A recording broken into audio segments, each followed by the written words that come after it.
Welcome to Caternet's Return Ready podcast. I'm James Waldron and I'm joined by Neil Shale, our commercial director. Say hi, Neil. Good afternoon. Neil, for people who don't know you, why don't you tell us a bit about your history in the hospitality sector? Yes, certainly.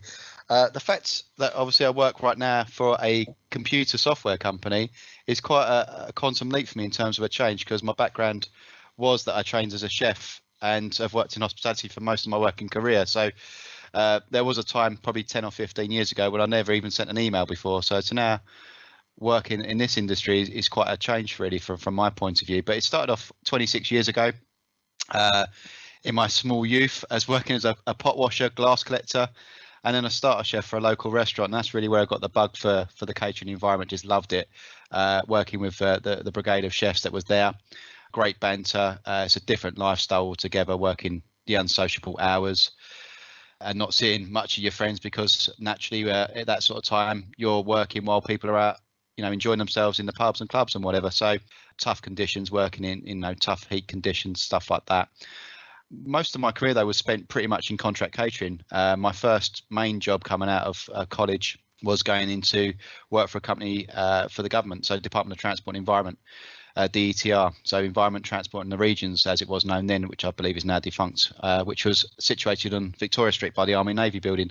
So I spent a good few years working there as the catering manager for their restaurant and hospitality part of the business there for about 800 staff. And we had people like John Prescott in the building, Mo Molan, and I even cooked for David Cameron when he was Prime Minister as well. So yeah, that was interesting times for sure. The thing I like most about it, mainly for myself though, from a personal point of view, was it was mainly Monday to Friday in office hours, which was quite unusual coming from the restaurant game, which was obviously not Monday to Friday in office hours. So I see there's a different way of working, and you could actually have a life but also work in a fantastic industry that's been sadly hit quite heavily by COVID-19 obviously. So about 15 years ago, found about systems, software platforms, and obviously found out about Caternet and actually started to use it as an end user to start with.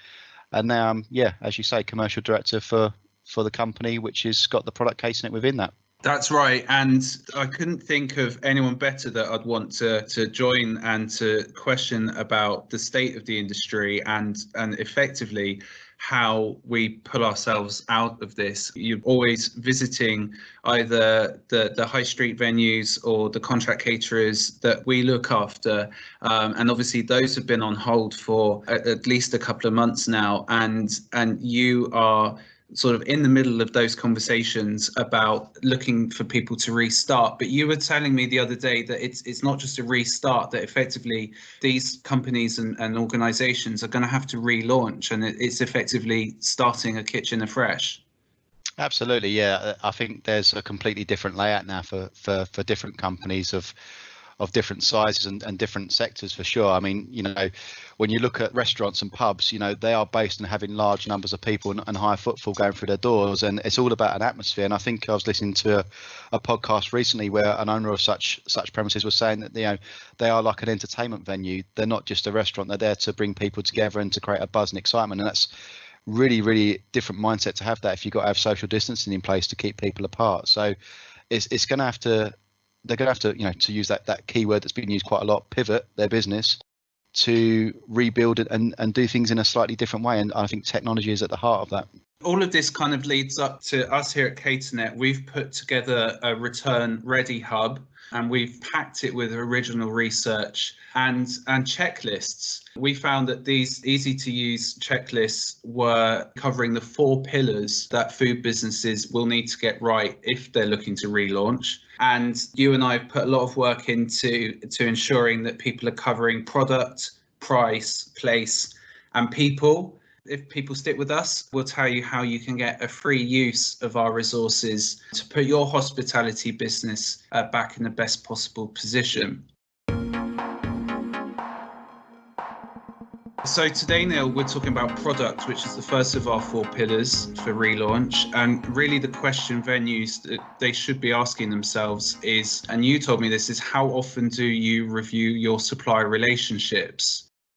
So, Neil, we ask a number of questions on our product checklist. Which one stood out to you? Yeah, there's some key points in that checklist there for sure. But I think the one around choosing modern product lines in the sizes you need with quality and locality with acceptable shelf life, I think is a key one there. It's very key speaking to colleagues in the industry that menus are needing to be simplified and slimmed down to a somewhat lesser degree and to be less technically involved, because kitchen spaces will need to be rejigged and accommodate lesser staff. So there needs to be a simplification of the menus there, so they're not involved so many steps and so many people involved in that. So I think that's going to be a key area of that to maintain that social distancing within the kitchen environments with their staff. And I also think as well, the service level agreements that you've got on the list there as well, I think is a key one.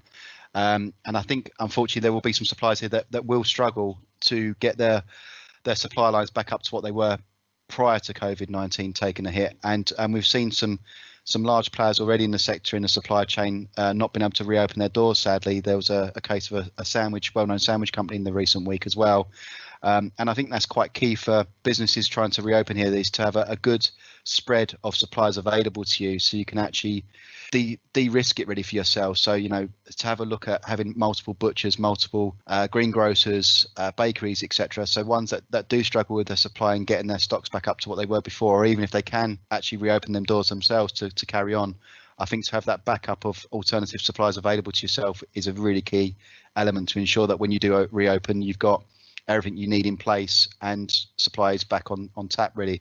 And I think it's really important obviously to review prices at that point as well, because without that, prices will need to change to reflect the seasonal change, because most premises have been closed now for 3 months, but also as well there will be some supply shortages, I'm sure, which will impact pricing. So I think it's even more key to keep an eye on those prices that are going onto your product list for sure. If we're talking about products, one of the other things that we ask on the checklist is fresh versus frozen, and we say to match your offer. So in that respect, we mean, would your regular customers, as would they be expecting fresh or frozen? How do you think people should tackle the change in product between fresh and frozen? Do you think that's something that they should front up about? Is that something that they should be explaining to their customers? I think it's very much dependent on the sort of clientele you're dealing with there. I think it always comes down to the chef's interpretation about what's the best product for them to use at the right time. And I think that's irrelevant compared to obviously the situation with COVID. Chefs do that all the time through seasonal changes anyways, making sure they're picking the right products that are in season and then using frozen where it's applicable to do so. So I think it's important for them to carry on doing what they're doing with that in that regard. So with all that said, our question to the sector this week is, have you lost touch with your purchasing? So for a limited time, Caternet is offering you a free list of hard to find suppliers. If you're based in the UK, contact us with details of your problem products. So Neil, we have over 2,500 suppliers already on Caternet, and they cover everything from food to non-food. Yeah, your butcher, your baker, your candlestick maker for sure. If someone was to look at using a purchasing software system, what kind of things does that offer you if your particular focus on relaunch is around product? Just the ability to be able to compare those products and prices from those different suppliers, so you can make sure that you are not spending excessively that you don't need to. So it just gives you that visibility to see that quite clearly what's going on with your business there and help you manage and forecast correctly. So all you need to do is go to caternet.co.uk and click on COVID-19 help. That's caternet.co.uk and click on COVID-19 help. Whilst you're there, you can check out our blog. We cover everything from the true cost of meal solutions to the world of contactless payments and central production kitchens, which is something that we'll be talking about next week. We also touch on the fresh versus frozen question as well.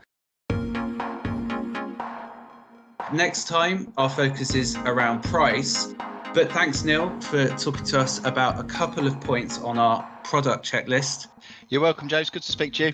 And thanks, everyone, for listening.